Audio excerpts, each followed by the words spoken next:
행복한 교회 승리하는 성도 여러분, 남가주 은혜로 교회에 오신 것을 환영합니다. 오늘은 126번째 함께하는 153 9월 12일 토요일 순서입니다. 오늘 하루도 시작되었습니다. 코로나에 이어서 이번에는 산불 때문에 좀 민심이 흉흉한 것 같습니다. 산불로 인한 연기로 남가주 내 대기 오염이 30년 만에 최악을 기록했다, 이런 뉴스도 들은 것 같은데요. 여러분들 야외 활동을 자제하는 것이 좋다고 합니다. 여러분들 이러한 때 조심하시기 바라고요.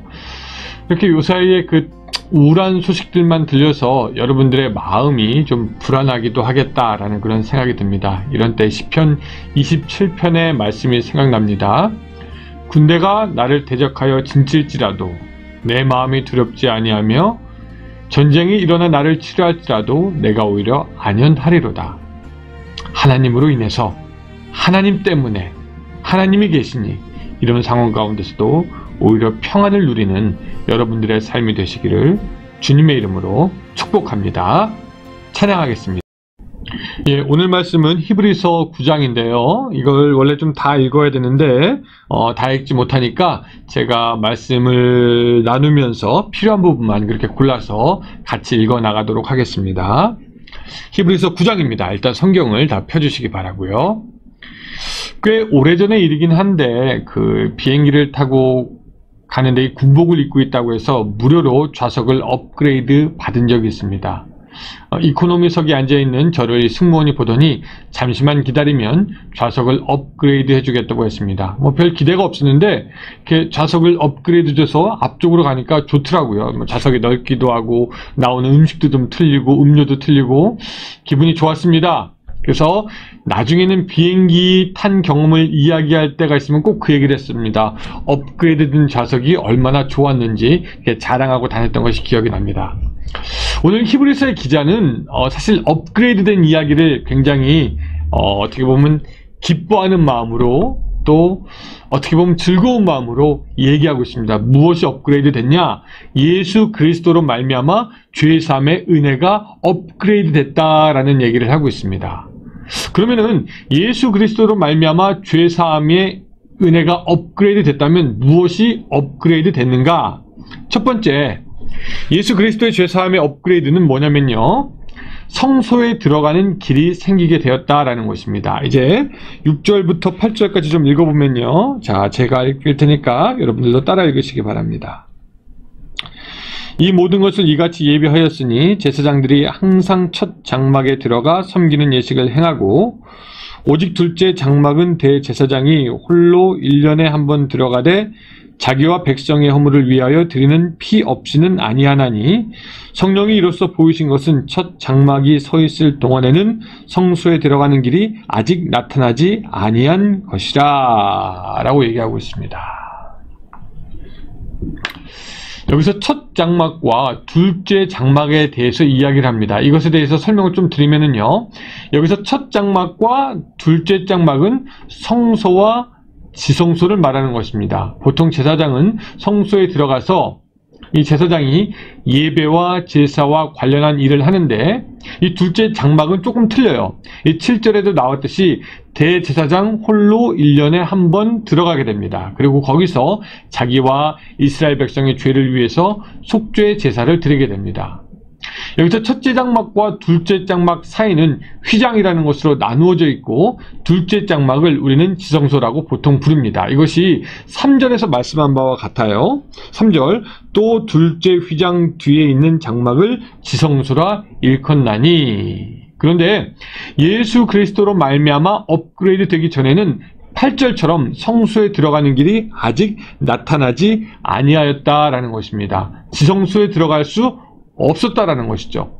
지성소 안에는 거룩한 하나님의 임재가 있는 곳인데 우리는 죄인이기에 그 하나님의 임재가 있는 곳에서 하나님께 나아갈 수가 없다라는 것입니다. 그런데 12절로 가보면은요, 염소와 송아지의 피로 아니하고 오직 자신의 피로 영원한 속죄를 이루사 단번에 성소에 들어가셨느니라 라고 이렇게 나와 있습니다.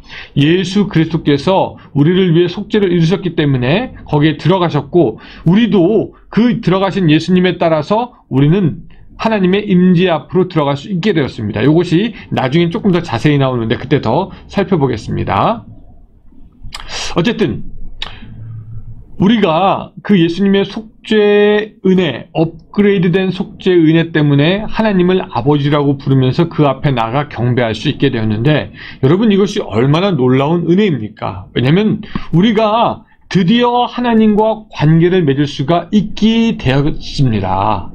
이전에 하나님은 높은 곳의 하나님이었고, 어쩌면 구약에서도 소수의 사람들만 하나님과의 사귐이 있었지만, 예수 그리스도로 말미암아 우리는 지성소에 들어가는 것이 허락되었고, 하나님의 임재 앞으로 나아갈 수 있게 됐고, 그 하나님을 우리가 아버지라고 부르는 새로운 관계가 시작되었다라는 것입니다. 여러분, 이것이 사실 굉장히 큰 은혜입니다.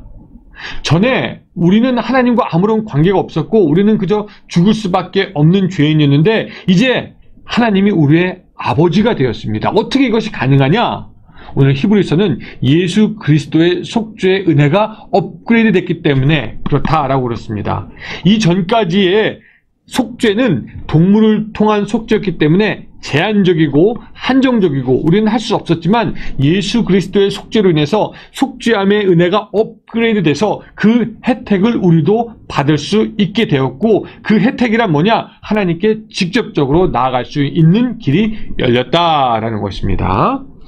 또 두 번째 업그레이드 된 것은 뭐냐면, 예수 그리스도로 말미암아 일시적인 속죄함에서 한 번에 영원한 속죄함을 얻었다라는 것입니다. 우리가 분명히 아는 것처럼 22절에 우리가 분명히 아는 게 있어요. 율법을 따라 거의 모든 물건이 피로써 정결하게 되나니 피 흘림이 없은즉 사함이 없느니라. 피 흘림이 없으면 사함이 없습니다. 죄 사함을 우리가 받기 위해서 누군가 죽어야만 했고, 구약에서는 양과 염소가 그 역할을 했습니다. 그러나 그 예수님의 죽으심은 11절에서처럼 자기의 피로 영원한 속죄를 이루셨습니다. 이것을 25절과 26절에서 다시 한번 말씀하고 있는데요. 자, 대제사장이 해마다 다른 것의 피로써 성소에 들어가는 것 같이 자주 자기를 드리려고 아니하실지니, 그리하면 그가 세상을 창조한 때부터 자주 고난을 받았어야 할 것이로되, 이제 자기를 단번에 제물로 드려 죄를 없이 하시려고 세상 끝에 나타나시느니라 라고 말씀하고 있습니다. 자주 자기를 드릴 필요가 없게 되었다라는 것입니다. 예수 그리스도의 피가 있기 때문에. 세상 끝에 나타나셨다라고 한 표현은 세상의 마지막 때까지 예수 그리스도의 속죄의 은혜가 지속된다라는 것을 우리에게 말하고 있는 것입니다. 쉽게 말하면 예수님의 속죄함의 은혜가 없었다면은 우리 역시 이스라엘 백성들처럼 죄를 지을 때마다 양과 염소를 죽임으로 그때그때 죄 사함을 받아야 하고, 이러한 속죄는 일시적인데 예수님의 한 번 십자가의 죽으심으로 말미암아 일시적인 속죄함이 아니라 영원한 속죄함을 얻게 된 것입니다. 그래서 우리가 예수님을 믿게 되면 우리의 죄가 용서되는데, 이때 우리가 과거에 지었던 죄, 또한 현재에 짓고 있는 죄, 우리가 미래에 짓게 되는 모든 죄까지도 한 번에 용서함을 받는 것입니다. 그리고 이것은 완벽한 것이고 영원한 효력이 있는 용서함이기 때문에 우리는 다시 죄사함을 받을 필요가 없다라는 것입니다.